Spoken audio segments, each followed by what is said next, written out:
सर्दी का वातावरण है और हम लोग चले राजस्थान की ओर नए डेस्टिनेशन पे।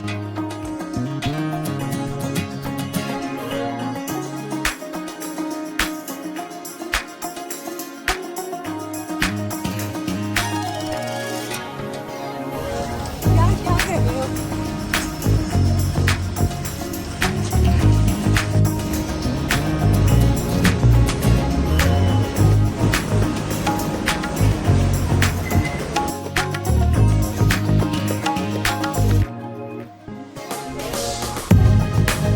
हमारी ट्रेन लगभग 4:30 में स्टेशन से चल चुकी है और 2.5-3 घंटा हो गया है। बहुत सारे लोग अपना रात्रि का भोजन भी कर रहे हैं, जो घर से बना कर लाए हैं, अपने भोजन का आनंद ले रहे हैं। हम लोग भी लेकर आए हैं बहुत सारा आइटम्स।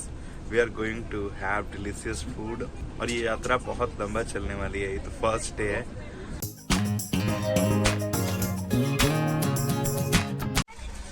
आज है विंटर सॉलिस्टिस, जिसमें सबसे बड़ा रात होने वाला है पूरे साल का। सबसे लंबी रात जो कि 21 दिसंबर को होती है, उस पूरी रात को हम लोगों ने ट्रेन में बिताया और सुबह में हम लोग न्यू दिल्ली रेलवे स्टेशन पे हैं। Right. अब यहाँ से हमारी ट्रेन डायरेक्टली है जैसलमेर के लिए, जो कि लगभग 8:30 बजे से है और अभी बज गए सुबह के 6, तो 2.5 घंटा हमारे पास है। हमें स्टेशन भी चेंज करना है। अभी हम लोग हैं न्यू दिल्ली स्टेशन पर और हम लोगों को जाना है ओल्ड दिल्ली स्टेशन पे, जो कि यहाँ से 4 किलोमीटर के डिस्टेंस पर है। तो हम लोग देखते हैं कैसे जाते हैं, मेट्रो से या फिर कैब वगैरह से, और फिर वहाँ से हमारी जैसलमेर की ट्रेन वेट कर रही है। Let's go now. Yeah after a long time in Delhi.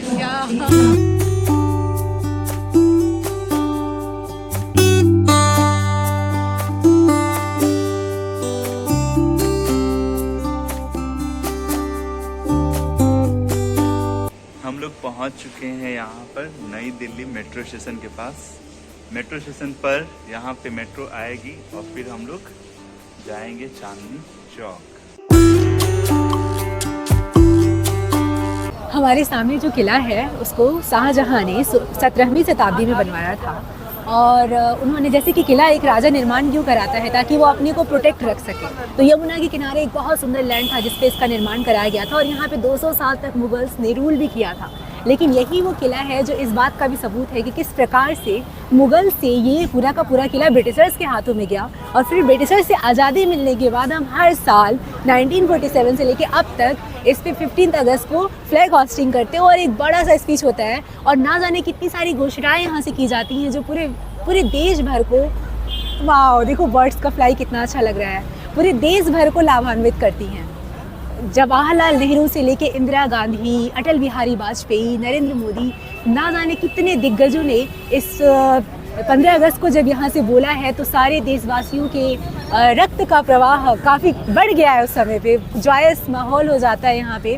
Red fort पे उस दिन 15 अगस्त के दिन दुनिया की निगाहें होती हैं कि किस किस तरीके की चीज़ें कही जा रही हैं और टूरिस्ट डेस्टिनेशन भी है। ये जो सामने हम देख रहे हैं ये लाहौरी गेट है। इसी प्रकार बहुत सारे गेट्स हैं यहाँ पे अंदर में। सनराइज हो रहा है लेकिन सन हम लोग को दिख नहीं रहा है बिकॉज ऑफ पॉल्यूशन। यहाँ पे पॉल्यूशन अभी बहुत पीक पर है बिकॉज जो भी हरियाणा और पंजाब में पराली जलाया जाता है उसका धुआं दिल्ली की तरफ आता है। और हमारे सामने यहाँ पे मंदिर है, जैन मंदिर है और एक उसके बगल में हिंदू मंदिर है, जो कि बहुत सुंदर हमारा यूनिटी इन डाइवर्सिटी दिखाता है। उसके आगे आप थोड़ा दूर जाओगे तो गुरुद्वारा आपको दिखेगा। सारे लोग यहाँ पे आकर शॉपिंग करते हैं, बहुत सस्ते बहुत अच्छे कपड़े मिलते हैं।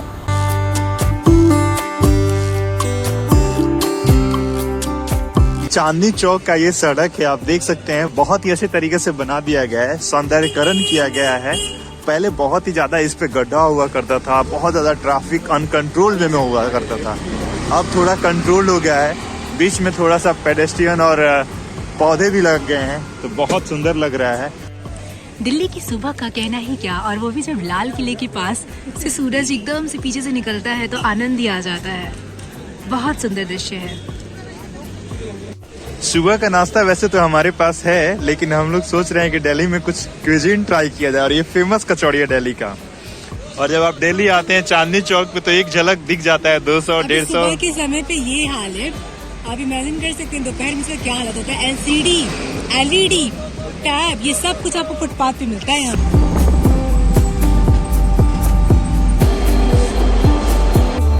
अभी हम लोग हैं ओल्ड दिल्ली रेलवे स्टेशन पे, और इस स्टेशन पे हर चीज़ एकदम भूल भुलैया जैसे है। ये स्टेशन बहुत ही पुराना है और यहाँ पे आके एकदम म्यूज़ियम वाली फीलिंग आती है। आप देख सकते हैं यहाँ पे स्ट्रक्चर किस तरीके से एकदम से सुंदर तरीके से बनाया गया है, और बहुत भीड़ तो होती ही है। दीवारों पे बहुत डाइवर्सिटी की पेंटिंग्स भी बना रखे हैं। अंदर में म्यूज़ियम की तरह ही दिल्ली में जितने भी हिस्टोरिकल साइट्स हैं सबके पिक्चर्स लगाए गए हैं, और यहाँ पे तो मुझे कुछ मैथिली आर्ट सा भी दिख रहा है। मतलब कि इस रेलवे स्टेशन को आर्टिस्टिक बनाने का हर संभव प्रयास किया गया है, और बहुत अच्छे तरीके से लगभग 16 प्लेटफॉर्म को यहाँ पे बनाया गया है। हम लोगों ने जैसलमेर के लिए ट्रेन ले लिया है और काफ़ी लंबी जर्नी है। ट्रेन बहुत स्लो चल रही है, लगभग हम लोगों को सुबह ट्रेन पकड़े और कल सुबह 4 बजे तक पहुंचाएगी। और अभी हम लोग हरियाणा क्रॉस करने के बाद फर्स्ट टाइम हम लोगों ने राजस्थान के स्टेशन पे स्टे लिया है, दैट इज़ डाबला स्टेशन। ये जैसे ही हम लोग हरियाणा क्रॉस करके राजस्थान में एंटर करते हैं तो हमारा जो क्षेत्र पड़ता है वो होता है शेखावत रीजन में, और शेखावत रीजन में दिल्ली क्रॉस करके हमने हरियाणा के कुछ डिस्ट्रिक्ट को क्रॉस किया जिसमें रेवाड़ी था, और फिर रेवाड़ी से जैसे ही हम आगे बढ़े तो हम राजस्थान में एंटर कर चुके हैं, जैसा कि हमने पहले आपको बताया। तो ये मैं अभी जस्ट इसके बारे में पढ़ रही थी और इसकी इतनी इंटरेस्टिंग हिस्ट्री है। जहाँ पे अभी हम हो के आए हैं नीम का थाना, वहीं पे खाटू श्याम का बहुत फेमस मंदिर है जो कि महाभारत काल से बहुत ज़्यादा फेमस है। कहा जाता है कि भीम के जो नाती थे उनकी कहानी से रिलेटेड है खाटू श्याम की कहानी, और ये पूरा का पूरा क्षेत्र कहलाता है शेखावत रीजन, क्योंकि यहाँ पे बहुत सारे बड़े बड़े मर्चेंट्स आए करते थे और उन्होंने इस पूरे रीजन को बहुत प्रॉस्पर बनाया था। स्पेशली वो मराठा किंगडम से ताल्लुक़ रखते थे। और सीकर डिस्ट्रिक्ट जो हम लोग अभी क्रॉस करके आए हैं, जिसमें हमारा तेली क्षेत्र क्रॉस किया है, माना जाता है कि वो एक मिनी कोटा है। मतलब कोटा तो है ही, कोटा के बाद सबसे बड़ा ट्यूशन हब अगर देखा जाए प्राइवेट ट्यूशन के लिए तो वो सीकर डिस्ट्रिक्ट है। और सबसे जब हम लोग यहाँ से अपने ट्रेन से क्रिस क्रॉस कर रहे हैं इस वाली भूमि को, तो वैसे तो जियोग्राफिकली देखा जाए तो ये थार डेजर्ट के अंदर ही आता है, और यहाँ की भी भूमि बहुत ज़्यादा मतलब आपको हार्ड दिखेगा। और अरावली रेंजेस बार बार क्रिस क्रॉस कर रहे हैं। अरावली रेंज कंटिन्यूस तो होती नहीं है, तो कहीं कहीं हमें बहुत सुंदर सुंदर पहाड़ दिख रहा है, फिर बीच बीच में बहुत बड़ा प्लेन भी दिख जा रहा है, फिर पहाड़ दिख रहा है। तो ऐसे हम लोग अरावली रेंज के साथ साथ जोधपुर की ओर बढ़ रहे हैं। बड़ी सुंदर सुंदर वादियाँ हैं यहाँ पे। आपको बहुत घना डेजर्ट नहीं मिलेगा, जो पेड़ हैं वो भी काफ़ी दूर दूर पे देखने को मिलेंगे, और यहाँ पे कटीलापन शुरू हो जाता है। यहाँ के पौधों को देख के महसूस होने लगता है कि हम लोग डेजर्ट की ओर बढ़ रहे हैं। और जैसे ही हम लोग राजस्थान में एंटर करते हैं वैसे ही कल्चर भी हमें डिफरेंट देखने को मिलता है। विमेन को मैंने देखा कि वो अपना डिफरेंट जो लहंगा चोली वाला ड्रेस है उसमें घर पे भी वो काम करती हैं। और हर एक लोगों के गाँव जो हम क्रॉस करें, हम देख रहे हैं कि वहाँ पे हर एक गाँव में कुल देवता का, जैसे कि गंगा यमुना प्लेन्स में हुआ करता है, वैसे यहाँ पे भी कुल देवता दिखते हैं। कि राजस्थान में पानी की कमी है, तो आप देख सकते हैं यहाँ ड्रिप इरिगेशन मेथड से पानी को डाला जा रहा है खेतों में।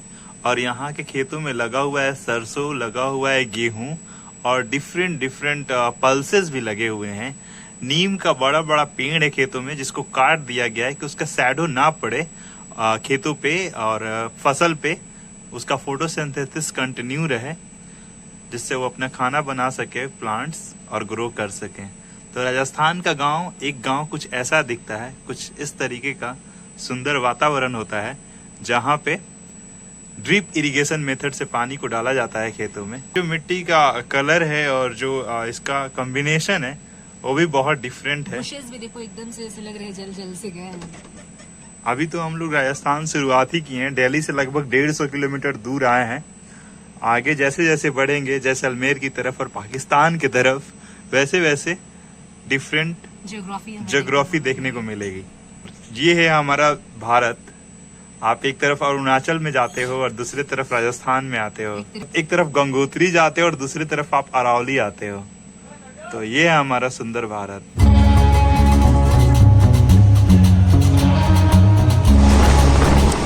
राजस्थान में जब आप आते हो तो आपको देखने को मिलता है नमक का खेत।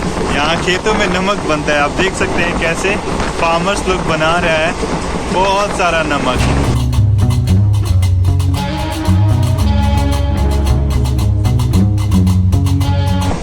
ये है हमारी अरावली रेंज, जो कि कहीं है कहीं नहीं है। जो भी आपके घरों में, आपके ऑफिसेज में टाइल्स लगा हुआ है, मार्बल लगा हुआ है, most of the Aravalli ranges के ही होते हैं, राजस्थान से ही होते हैं, जो कि जाते हैं ट्रक्स में और बाई ट्रेन। सो हम लोग अपने घरों में राजस्थान का प्रेजेंस पाते हैं और बहुत सारे पहाड़ियों को टाइल्स में बदलकर, संगमरमर में बदलकर हम लोगों ने इस राजस्थान के धरती से गायब कर दिया है। ये जो कटीला प्लांट्स आपको दिख रहा है कंटिन्यूअसली, ये है बबूल का पेड़, जो कि बिहार, यूपी और हर जगह ये पाया जाता है। इधर कुछ ज़्यादा है क्योंकि ये कटीला है, इसको कम पानी में अपना भोजन बनाना होता है और इस क्षेत्र में ये बहुत ज़्यादा है बिकॉज ऑफ द जोग्राफी। और मुझे ये भी अब महसूस होने लगा है कि जो भी है हमारा फूड है, लैंग्वेज है, रहने सहने का तरीका है, बोलचाल की भाषा है, all are influenced because of geography. Geography के बिना हम लोग सब अधूरे हैं। So we are the prison of geography.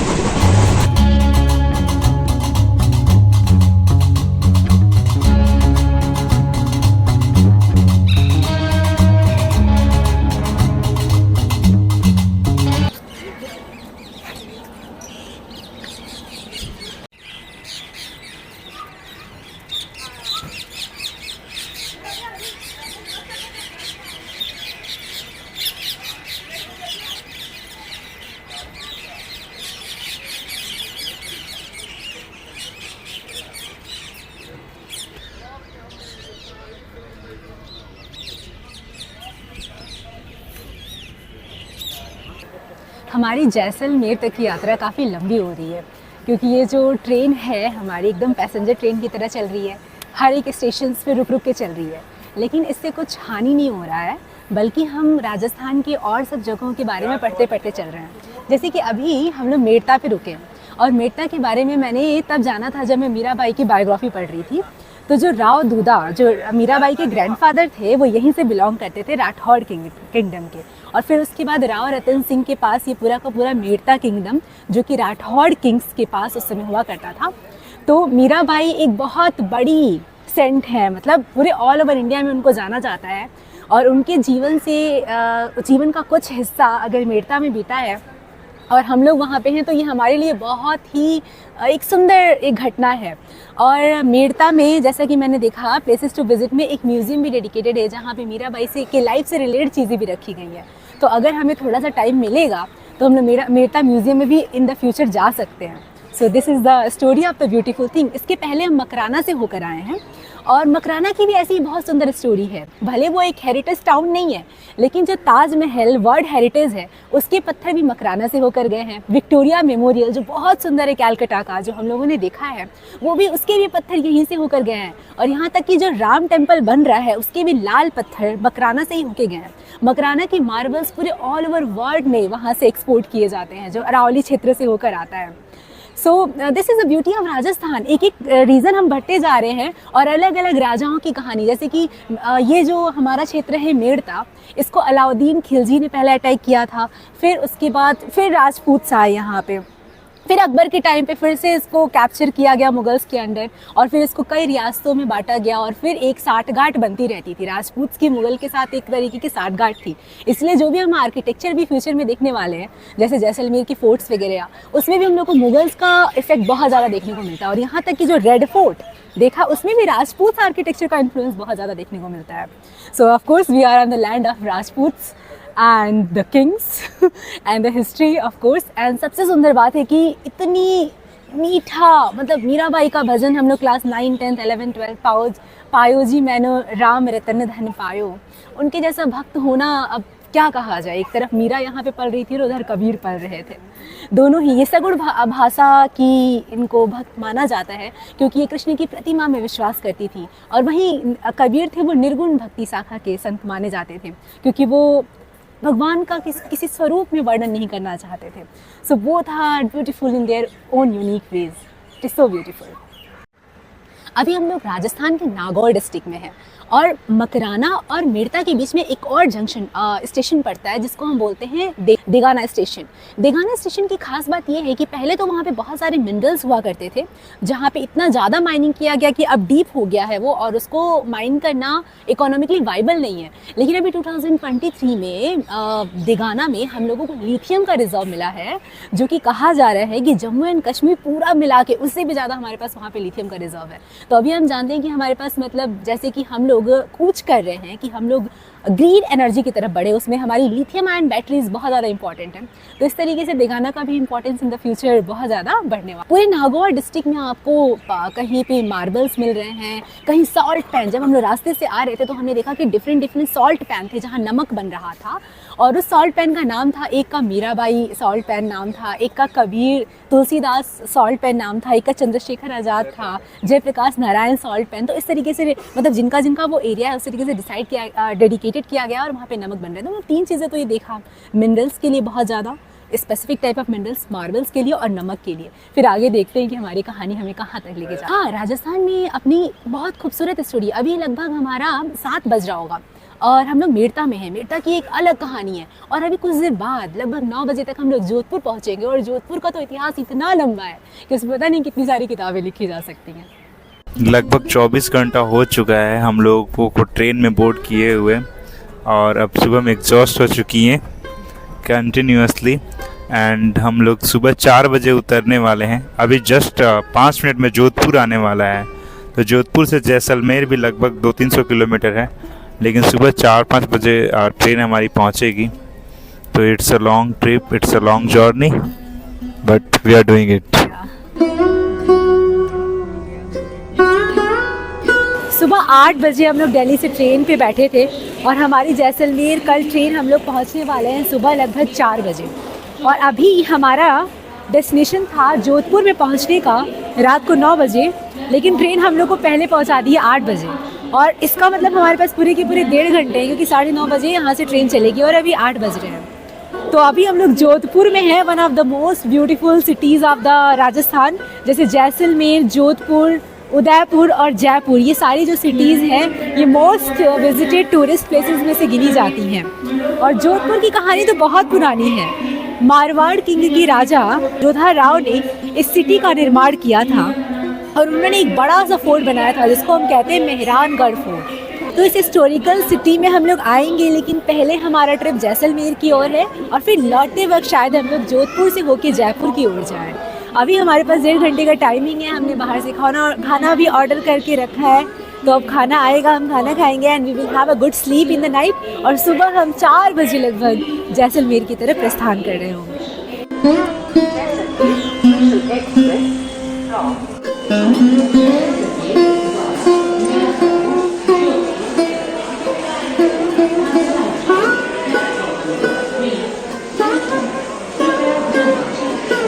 सुबह का लगभग 4 बजे का समय हो रहा है, और हम लोग पहुंच गए जैसलमेर चांद के प्रेजेंस में। बहुत अच्छा लग रहा है पहुंचने के बाद।